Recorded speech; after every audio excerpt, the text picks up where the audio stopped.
এই দুনিয়াতে কোনো বাচ্চাদের জন্ম হতো না। সারস পাখিরা বাচ্চাগুলোকে আকাশ থেকে এনে প্রতিটা ঘরে ঘরে পৌঁছে দিত। তারা মানুষের বাচ্চা, কুকুরের বাচ্চা, এমনকি বিড়ালের বাচ্চাকেও তাদের ঘরের সামনে নিয়ে পৌঁছে দিত। আর এই সবগুলো বাচ্চাই আকাশের সাদা সাদা নরম নরম মেঘের মাধ্যমে তৈরি হতো।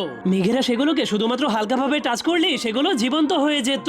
কিন্তু সেখানে একটা কালো মেঘও ছিল যাকে কিনা কেউই পছন্দ করতো না, কারণ সে যেই বাচ্চাগুলোকেই তৈরি করতো সেই বাচ্চাগুলো অনেক ভয়ঙ্কর হতো। এবার সে একটা কুমিরের বাচ্চা তৈরি করেছিল।